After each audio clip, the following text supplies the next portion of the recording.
یہ کہتا ہے کہ آپ کو ہارڈ ورک کرنا ہوگا، اور ہارڈ ورک ایسا ہے جس کا فوری طور پہ شاید کوئی آپ کو صلہ نہ ملے۔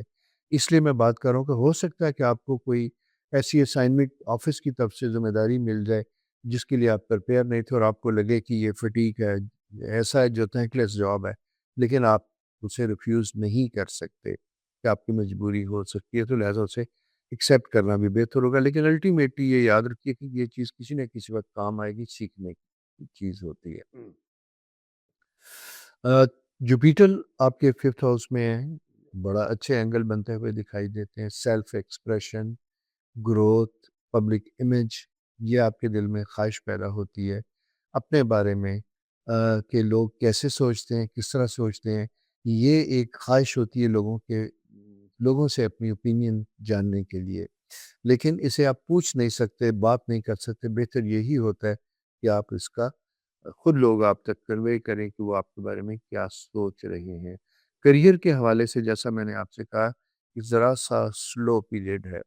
نئی جاب کے متلاشی خواتین و حضرات کو کوشش تو جاری رکھنی چاہیے، لیکن امپیشنٹ نہیں ہونا چاہیے، ڈس ہارٹ نہیں ہونا چاہیے۔ بعض کا صورت 2 3 4 5 6 10 100 اٹیمپٹس بھی کرنی ہوتی ہیں، لیکن یہ زندگی ہے۔ کچھ لوگوں کے لیے زندگی زیادہ ڈیفیکلٹ ہوتی ہے، شاید آپ کا ستارہ ان میں سے ہو۔ اسی طرح میرج کے حوالے سے بھی میں کہوں گا کہ یہ سائن امپورٹنٹ بنتا ہوا دکھائی دیتا ہے، تبدیلیاں آتی ہوئی دکھائی دیتی ہیں۔ ریلیشن شپ کے حوالے سے آپ نے اپنی پرسنل امیج کو بڑا احتیاط کے ساتھ رکھنا ہے، ٹھیک ہے؟ اور آپ کا اگر کوئی ایسے لوگوں سے تعلق ہے جن کے ساتھ تعلق کی وجہ سے آپ کا امپریشن نیگیٹو ہو سکتا ہے، تو ان کو اوائڈ کرنا زیادہ بہتر ہوگا، کیونکہ سیلف رسپیکٹ اور امیج آپ کے لیے بڑا امپورٹنٹ ہے۔ اس لیے کیئرفل ہو جائیں بات چیت کرتے ہوئے۔ کبھی کبھی وہ کہتے ہیں نا کہ بغیر ضرورت کے کوئی ایسی رانگ نمبر کے اوپر ایسی بات آتی ہے جو بات کا بتنگڑ بن جاتا ہے، بغیر کسی وجہ کے خام مشکل کا سبب بنتا ہے، سوال و جواب بن جاتے ہیں۔ تو اس لیے یہ ایک ایسا فالسا پیریڈ ہے جہاں پہ آپ کی ریپوٹیشن امپورٹنٹ ہوتی ہوئی دکھائی دیتی ہے۔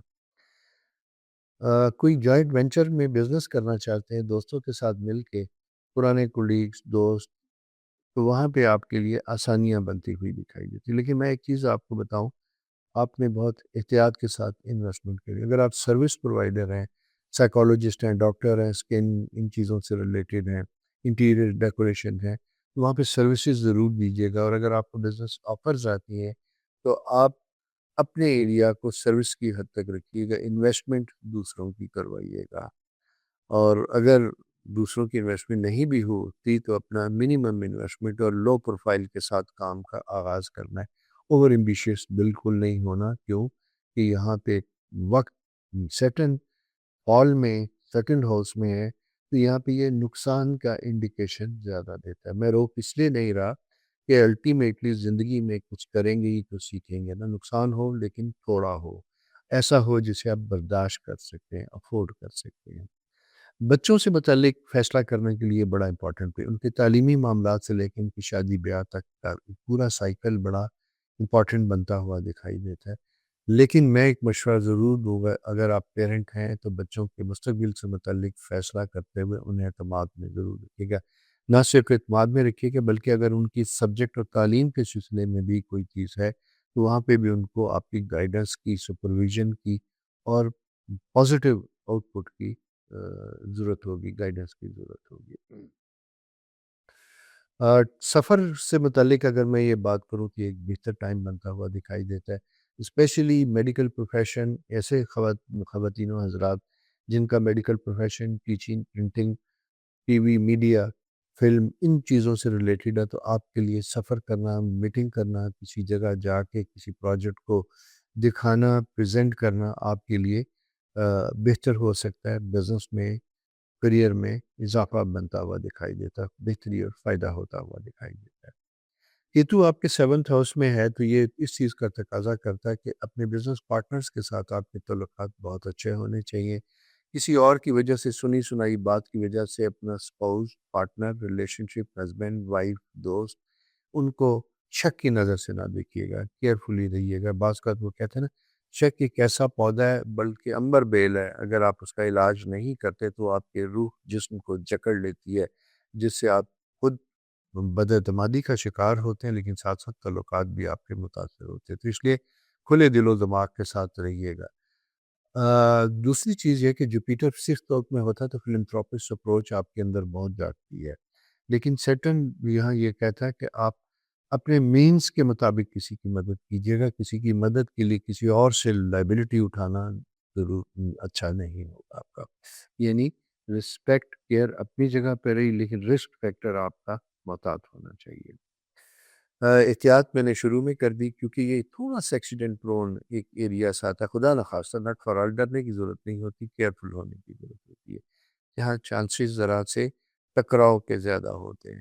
گاڑی چلا رہے ہیں تو احتیاط کے ساتھ چلائیے گا، اور ڈیورنگ ڈرائیونگ موبائل استعمال کرنے میں بہت احتیاط کیجیے گا، آپ کے لیے خاص کر یہ انسٹرکشن ہے۔